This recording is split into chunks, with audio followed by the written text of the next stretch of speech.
Welcome to all my adventure journey space cosmonauts to the Silver Cosmo movie reviews. Yeah. Straight from the Fortress of Solitude, it's the off-brand Superman Marquez Christopher Eason. It's your boy Tristan. And soaring through space on a silver ship of good feels, it's your captain, Chris with a K. Welcome everyone to the show. We are going to be doing Guardians of the Galaxy Volume 3. Hey, Yes. Mm-hmm. All right, you guys don't forget, check out our other show, Wichita Vice. We will go in depth characters of the Guardians of the Galaxy as well. So check it out on the new upcoming show, Wichita Vice. Before that, let's go ahead and take a quick pause and thank our following sponsors. Hey guys, it's Chris with a K coming at you to let you know about a couple of my favorite podcasts, Silver Cosmos Movie Review and Wichita Vice. Join us in Silver Cosmos as we go in-depth analysis and galaxy-expanding reviews, and also Wichita Vice as we dig deep into all of our favorite comic book and sci-fi characters and storylines. Again, that's Silver Cosmos Movie Review and Wichita Vice. We have Blast Off! All right, we have liftoff reviews here. We are going to be doing Guardians of the Galaxy 3 starring Chris Pratt, Zoe Saldana, Dave Bautista, Karen Gillian, Palm Clemente, Ben Diesel, Bradley Cooper, Sean Gunn, Chukwudi Iwuji, Will Poulter, Elizabeth Debicki, Maria Bakalova, and Sylvester Stallone. Hey. I'm glad he did not do that. All right, into the Cosmos theme plot. Let's talk about the theme. Let's kick it off with you, Chris. Tell me about the theme of this movie. I think the theme is about personal growth. I think they're all just kind of walking their own path of life as far as a theme. The plot is the storyline, so I don't know if we're ready to get into the plot yet. But there's a big theme of friendship, I think, and just relationship, caring. And of course, they're superheroes, so doing the right thing for justice and things like that. But really, I think a big theme of it is loving each other through our faults. Yeah. I think that was a big theme of it. I think, even if you got to go separate ways and stuff, that friendship, the bond, the love, so to speak, is always there and consistent. And don't throw away what you have for something that you think you might have lost. Yeah, backing up on that, it's family. These guys found a family all together, and of course friendship, caring for one another. You see that in the movie, and that's throughout the entire movie. Yeah. It's all about family, all about what we would do for each other, and they just got each other's backs. And it's, again, like you said, personal growth for all these characters, because in this movie we see a lot of growth between all these individual characters, even some side characters that you don't really that aren't part of the main Guardians of the Galaxy. But yeah, so very family oriented and friendship. I think family's a good one. Yeah, even though it was a bit darker than the other two, one of the things that was so beautiful about this show for me, it was the fact that when you look at how broken and lost these characters were without each other, and they really grew to love each other. They enrich every part of each other's lives by being a part of each other's lives, know, and I don't think they'd admit it, but they, they need each other, and seeing them play off of each other's strengths and the banter between them, it was funny. Yeah, absolutely. And like I say, it was a really dark show. You know what I mean? It was just especially for Disney. It was just it had me kind of like, okay, I'm going to tell you right now, guys, if you don't want to cry, then don't go to this movie. I had some tears on it. Yeah, and a couple spots. It was a lot of animal cruelty, a lot of dark spots on the. I shouldn't say dark spots, but a lot of the way that they treated animals in this was just horrific, And not even just animals. Evolved species at different points as well. Like just the disregard for life in general by the villain. The main villain. Yeah, and that's what I was going to say. When we get to that part, we'll go into that later, guys. But yeah. Indeed. It had a variety of touch-up. It was definitely not like the previous first two movies. And indeed, we have to look at it for all the individuals who have seen the Marvel movies. You got to give Guardians of the Galaxy credit for what they have gone through in the movie aspect. Come on, they fought absolutely. Thanos. They've gone across from point to point in the galaxy. So they all come from a situation to where they had to evolve to their characters to be where they are.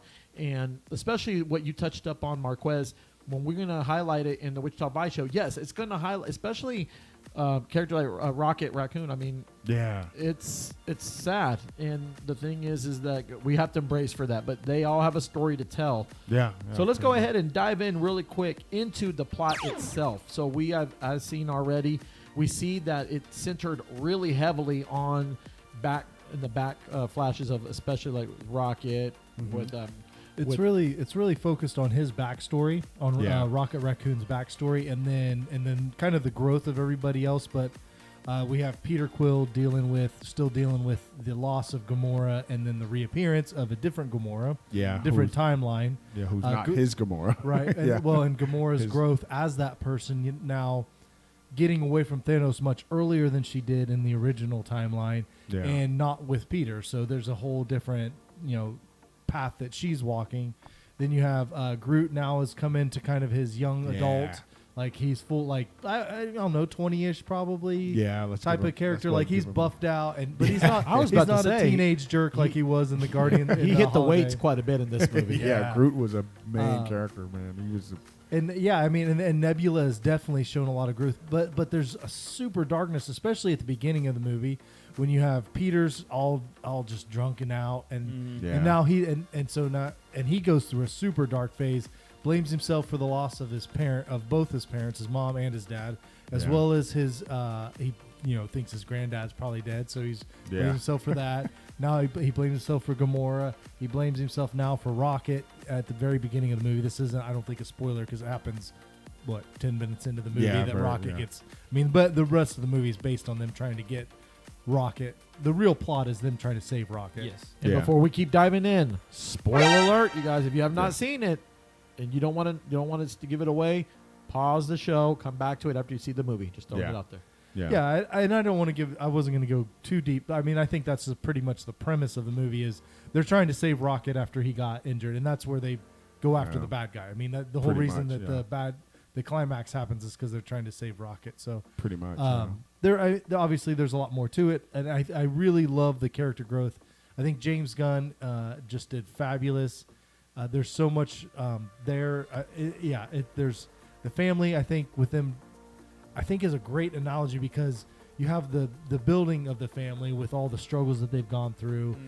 Now they're really starting to relate, really starting to show the sides, the fullness of each other. Like, like only your family sees you when you're at like that. You know what I mean? Yeah. And then there's even, this is a spoiler alert. That, at the end, just like a real family does, like kids grow up and they have to go out on their own and do some stuff on their own. And it happens with that's where we leave at this one. People grow apart. I mean, it's unfortunate. So I thought that was a great analogy with the family. But the plot is essentially they're trying to save Rocket, who is because of the tests that were done on him has this kill switch that if they try to save his life because he got injured, he's going to die. And so they're on this adventure to get the information they need so they can save him. Yeah. So, what makes this movie unique and worth watching, Tristan? I think just the universe that it's in, because of course it's the Marvel universe, but the thing I love about Guardians of the Galaxy is just like the different creatures, the diversity they bring into it. You see so many different like life forms and different things brought into it, and I love that. I mean, that's a big reason I'm a Star Wars fan. I love that diversity and seeing all these cool different things that normally wouldn't think of. But yeah, seeing the technology and all of that in there was really cool. Yeah. Well, for me personally, guys, like I said, I'm someone who is obsessed with origin stories.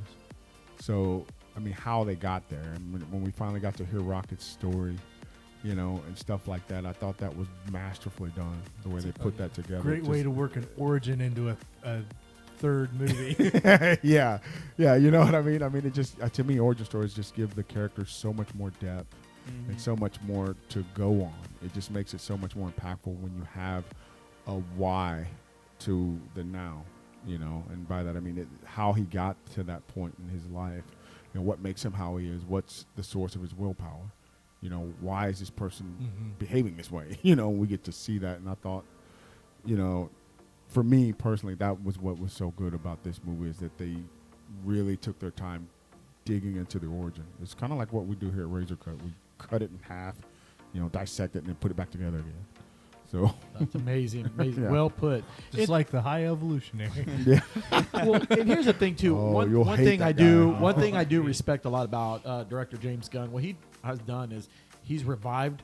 You could say, in a sense, bringing back all those old songs, going all the way from Yeah. Volume 1 3. And I'm a big Earth, that's Wind, and just his Fire style. Yeah. fan. And when they brought out Reasons, Yeah. I was like, "That's Earth, Wind, and Fire." yeah. I was like, what? And That they, was they were so playing good, Bruce man. Springsteen. I mean, I they were just know. playing quite a bit of Lot stuff. I of think it was Beastie. Badlands, wasn't it? Badlands. Yeah. Yeah. So, indeed, James Gunn is when it came to putting mixture of music like that together and the script, the jubilant colors, and like Yeah. what I Driss like was what you saying. said, I like yeah. the part, especially when they were in those different color Yeah. suits. Yeah. It was kind of like 2001: Space Odyssey and a mixture of Super Mario Brother colors and a mixture of that all together. I got the imposters from.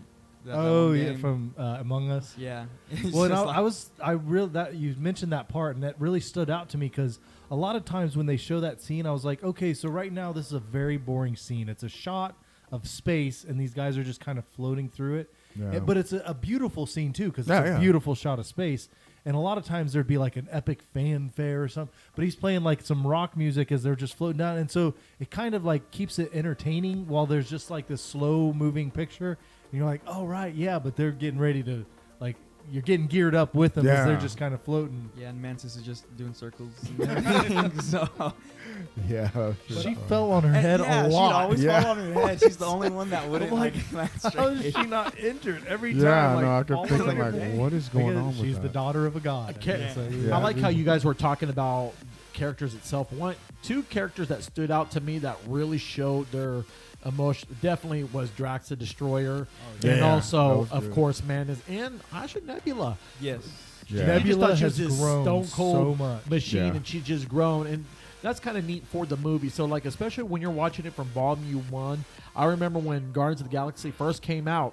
I was one of those people who's like, Guardians of the Galaxy? Who's that? Who's that? And like Marquez is saying, he dives in. If I don't know a character, this is the guy to go to. I don't know how much he charges, but you get it for free here at Razor Cut. That's right. Yeah. But as I was saying, when I dived into the character, these guys are coming from evolved. They evolved. Their Yeah, first yeah, Guardians they of the did. Galaxy was a different set of group, and then Right. this new Now- one, which we're gonna dive in the Wichita Vice show. Yeah. I like this group better. Yeah, It's oh, very. man. Well, Yeah. and Guardians of the Galaxy is like a police force. Like they're like this is the group that we know is just one part of. I thought multiple I forces believe throughout the so. galaxy. Yeah. Like this is just one team of the Guardians. yeah. It's kind of like the Green Lantern Corps, right? Everyone's Kinda, kind of doing in a their own way. thing. I think Except the they Marvel, have teams rather than individuals, which Yeah. Greenland. I think the Marvel counterpart to the Green Lantern Corps is the Nova Corps. I believe. But isn't the I'll Nova have to- Corps? Don't they? Isn't that who gave Quill and all them the Guardians pass They basically? kind of work Like, well, along with at them. the end of the It's first one, kinda- like, okay, guys, we're gonna do. Here's your badge. We'll see. Let's talk about a little bit of the climax of the movie itself. So, with the villain, how did you feel about this villain compared to Kurt Russell's and also Yeah. like Ronan and Thanos? What Yeah, made this? Ronan. What made this villain worth watching? Well, for me personally, like I say, just his cruelty. Yeah, Yes, Just, I mean, you definitely. love to there hate was him. no I mean, question about his yeah, he evilness. just, I mean, just completely disregards any life form. I mean, high evolutionary, he is a universal elder who's obsessed with evolution. Well, forced evolution, if you want to well, say. building the perfect evolved society, essentially, Yeah. or beings, it's evolved beings. And that's the thing. I mean, and that's kind of like the nuance you could play with as far as like with the heroes. You know, there's really, what's your definition of perfect? You Well, know, and what Quill one of his- brings that up. Yeah. He kind of says like, a perfect universe. What? It's like, okay, someone who will do whatever he has to reach his goal. You know, he'll cut right through life. Right. You know what I mean? He's blinded by ambition. It's a dark ambition, and that's kind of the source of his willpower. He wants to see this perfect world through forced evolution. You know what I mean? He even Right. says at one point in the movie, he said, God works too slow. That's why I'm here. You Mm-hmm. know? And then after that, that's when everybody turns on him. Well, and Quill's Spoiler point alert. is not that he actually wants to make things perfect. He just hates the way things are. Yeah. That's what Rocket said. Now, for all our, old school fans here, didn't his face kind of remind you of Alex Murphy and RoboCop? Yes, it actually did exactly. with the That's skin exactly stuff right. on it. But Yeah. I think it was supposed to look like a synthetic. I mean, spoiler alert. Yeah. It It, was it just synthetic. reminded me of It was supposed RoboCop. I mean, No, not I this. thought, Not this new RoboCop, you guys. No, The no. old No. But I no, thought. no, I mean, no, I think no. it was supposed to as we saw him currently, but because when you see him in the throwbacks before Rocket, spoiler alert, rips his face off. Yeah. He doesn't. You don't get that feel. You don't get No. that robot.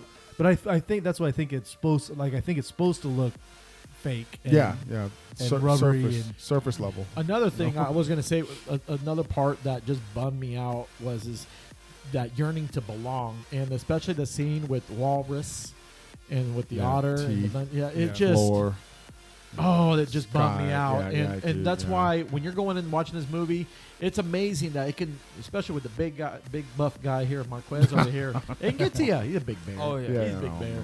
And the thing is that it's a great movie. Now, for a Disney movie, do I say it's kid friendly? You got to watch where that line is, because this one kind of It's up against that PG-13 line Yeah, as far yeah, as it can it's- push it. He yeah, definitely he pushed as pushed far as that. he could. Yeah, I could. I yeah. even said that's what I'm glad I didn't take my son, because it was a little for him. I just know my kid. It was a little bit more than he would want to handle just yet. Yeah. So if you have younger or more sensitive kids, be a little careful.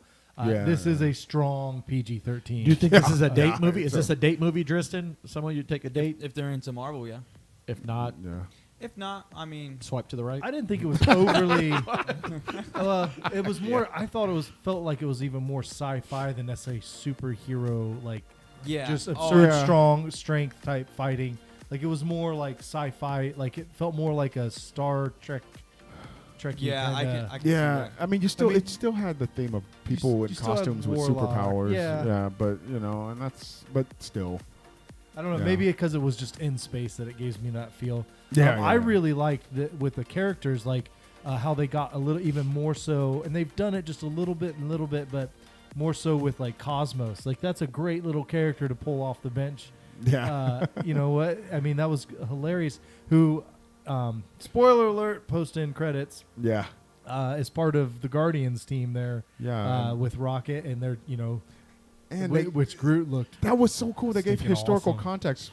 Cosmos was the dog they launched with Sputnik in Yeah, 1966. Well, and, Russia- and so- she showed up in the first one. Yeah. But just I- briefly in Nowhere. And I just thought it was really cool that all of a sudden, like, she's almost a main character now with Yeah. with the Ravager guy, Sean Gunn's character. And I could see them doing something really fun with Nowhere now. So Yeah, far, yeah. 'Cause yes. now they've got all those high evolutionary kids and all the beasts and all that stuff that they just brought off. Yeah. I'm glad It'd no be one's fun. brought this up yet, but Howard the Duck was there. Oh, Yeah. yes. Howard the Oh, Duck yes. was there. Yeah. that So was- I'm going to send an email to George Lucas. You're not going to do nothing with Howard the Duck. You leave him alone. But tell me a little bit about how you felt about Adam Warlock's character in this one.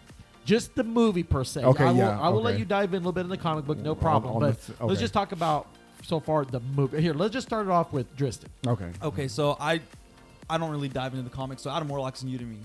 So for me, from my perspective, on somebody who doesn't know him, I thought he had good character development because, of course, we see that end credit scene where they release him a little early, and then now we're finally introduced to him and his full power. He seemed like an overpowered character. Like, oh my gosh, bro, what are these powers? But and it's him sort of immature. For Yeah. him, it's a story about growth. Very he's growing up, Yeah. young coming of growth. age. He loses his mom.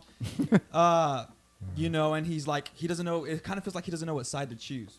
It almost to yeah, me, he almost feels like a baby Yoda. Yeah, Like Yeah. kind of like pretty dang strong, but also a little infantile in Mhm. thinking and abilities, and a little older. I shouldn't say infantile, maybe more toddler-esque. yeah, Yeah. Because one to throw a tantrum, wants his little pet, and I don't Yeah. know if they're out there. I would guess if they're going to keep him around, though, that'd be a great backstory to hit as well as propel forward. Like they said something, they mentioned that he got pulled out of his pod early or whatever. Yeah. Obviously, his mom got killed. That was, like you said, pretty traumatic. And then he's seen as part of the Guardians, and there was Yeah. definitely a change. Like when he got saved by Groot, yeah. he was like, "Why did you save me? I tried to kill you." So he's definitely having these thoughts of like, he just used to do what he was told exactly, and now he's actually thinking for himself. So I think that's going to be interesting. Exactly. Yeah, But he was definitely simpleton. Like, reminded me a little bit of Yellow Jacket from the Ant-Man and Wasp. Yeah, he's a Superman-esque character. You know, he's superhuman strength, speed, energy casting. You know, without diving into the comic book side of it, Adam Warlock in the movie, I think it was a nice little touch to have him kind of come to that rationalization. You know, have a change of heart. I like seeing characters with more than that are multidimensional, that kind of have that. You know, hey, well, maybe this isn't the right. You know, it's kind of a redemption story with Adam Warlock for me, because I'm more, like I said, I'm more of a DC guy, but the character I'm actually quite fond of Adam Warlock in Marvel. I'm gonna give him the benefit of doubt that this is just a starting off phase. Yeah, because in the comic book for itself, sure. this is a guy that can fight Thanos. This is a guy that is an actually original Guardian of the Galaxy member, and indeed he's got cosmic powers. Yeah. But Typically in the comic book, he's much older and more mature. Yeah, You and don't he has- usually see him as like a bumbling. now, and did you Jim. guys see? Did you guys see in that? Did you see what's her name? The little the kid, one, the high kid that was evolutionary running kid. the little circle. I think she's gonna wind up being Oh. similar to Rocket, where she was one of the batch, but she had No, that's in the comic book. That's Drax's daughter, Yeah, Moondragon. Moondragon. is She's her name. Moondragon. Yeah, Oh. in the She's comic going to book. be an important character going forward because she also is powerful. Yeah, And her well. mo- I thought all the kids there were the higher evolutionary kids. All of those were. They were all But powerful, she's pretty- she she's has pretty like unique. further advanced, similar to Yeah. how Rocket was further advanced in his group than the other things that he was working. so we with. know Star Lord is coming back. So Yeah. that's already been established. We'll see how Chris Pratt does going forward. But Yeah. you And guys, the sorry Guardians, for the I mean, it sure sorry looks for like the it. bad news, everybody. But Dave Bautista's done. He's made Yeah. that. He's confirmed he is done. As is Zoe Saldana. yeah. They're done. Yep. And I don't know about Vin Diesel and Bradley Cooper. I We don't think know it's yet. too easy for those guys, man. They're just voicing it. Yeah. I mean, they Yeah, show up in their pajamas, go into a sound studio, throw down an hour's work of the lines, and get paid millions. Really. Yeah. I mean, he has to say "I am Groot" like 7 different ways, and that's it. Easy Paid. money. Easy money. I know. Yeah, come on. All right. Well, Which let's I go- did really like the way that Gamora worked through that. I really liked that how that worked. Yeah, me too. How she Yeah. started understanding him. Yeah, and got closer to him. Yeah, at the end. that was really nice. that was really Yeah. fun. All right. Let's go ahead. Let's take a quick pause and thank our following sponsors. Hey guys, why don't you check out She Barber Cuts Barbershop and give Markeisha Brown, the licensed professional barber there, a call at 316-218-3566 for all your haircut needs. She's got cuts for kids, adults, and for those looking for the good one, the deluxe with beard trims, wash, and hot towels. So don't forget to give Markeisha a call at She Barber Cuts and see her at 2319 North Ridge, Barber Suite 6A here in Wichita, Kansas. Silver Cosmonaut Movie Star Rating is brought to you by Drawings by Trent. Follow him on his platforms, TikTok, Facebook, and Instagram, and YouTube at Drawing by Trent. Indeed, check out our friend and his amazing art as well. So you guys, let's go ahead. Let's give it the stars. Dristan, I'm going to start this off with you. Guardians of the Galaxy Volume 3. How many stars do you give it? Out of how many? Tristan, 4. 4? Okay, my bad. I'm going to give it a 4, and I'm going to say why. It's going to take me a minute. So the character development of not just, of course, the main Guardians, of course, like side characters like Adam Warlock. Character development was great. You get a deep dive into each and every character and how they progress within the story. And it's great. You know, you see Drax, you know, at the end, he's like, oh, you're a dad. You're meant to be a dad. You know, like that's cool to see. You know, he's not just a big tough guy, big dummy. Yeah. He's got a soft side to him, and he's really cool. Mantis, you see her like sort of fighting back and not taking orders from anyone like that anymore. She's coming into her own, trying to learn, hey, I don't need to take orders from all you guys. And of course, Nebula, you see her growing into this caring character, because once you heard that Rocket was okay, you almost see her start crying, and Yep. she really cares for the Guardians. And like, you know, of course, Quill and Gamora too. She was wanting to find a family, and you see at the end she's happy, and the Yeah. Ravagers are her new family. And it's just like, I love the character development between each and every character. The soundtrack is great. Yeah. Of course, the CGI and everything aesthetically looked very pleasing to me, and it has great action, very, very sad moments that would make you want to cry, funny moments, and they don't force that funny moments in there. It's just natural. Mm-hmm. All the characters just come together, and they all play off one another, and it's just beautiful. I thought this was a perfect movie. I want to give a quick pause and give a shout out real quick to the AMC Theater. Thank you so much. There was an incident towards the end of the movie where Tristan was crying. So to all the people that were watching the movie here at Silver Cosmo Movies, we want to say we're sorry. Just throwing it out there. Chris? Yeah, I'm going to go with 4. It was so good. I'm a huge fan of James Gunn and his work. Everything he's done so far has been top notch, I thought, except for maybe Guardians of the Galaxy 2. I wasn't great on that one. But anyway, this one was excellent. Like you said, like Tristan was saying, like really covered so many characters in depth where you really felt you got connected, which is, as we saw with the Eternals, pretty hard to do with, I mean, that was a really good director. It's hard to create a connection with so many characters. Yeah. And I think that that he did such a good job building the original connection with the first few that he's able to now bring in so many outside and really build those out, flesh them out so well. Like and like just to say, great soundtrack, great artistic design. Just the fight scenes were really cool. Yeah. I mean, when they cleared the hallway, when they come in and they just clear out the hall, it was so good. Yeah. I'm going for it. Man, honestly, it's hard to find a flaw in this movie. It's hard to find something that I did not like about it. I'll have to give it a 4, the first ever 4, because it's just honestly for me. Like I said, when you have multiple characters like that, one of the difficult things from a director's standpoint is to give them all enough screen time. Mm-hmm. And I think he did that very wonderfully. You know what I mean? James Gunn, he is a genius when it comes to stuff like that. And that's what gives me hope going forward with DC. You know what I mean? That's why, honestly, I'm looking forward to now more than ever after watching this. Yeah. I'm like, okay, if this is what he can do, I mean, of course, it all, with restrictions. Wait till he doesn't have restrictions. Yeah, he doesn't have Mickey Mouse breathing down his neck, so. Politics. So, yeah, no, but I have to give it a 4. I mean, like I said, it'll make you laugh, make you cry, make you think, which I honestly can't find something I didn't like about it. You guys, I'm with you guys. I'm going to give it 4 stars as well. Bam. The music was great. Graphics was great as well. The storyline, the screenplay was just phenomenal. And I am going to agree with you on this one, Chris, because the second one, I felt Kurt Russell was a weak character. To me, he was pretty weak. They should have had somebody else on top of him. Maybe that would okay. You get where I'm getting at. No, it was pause. Okay. What I'm saying is that he was just not a strong villain for me. No.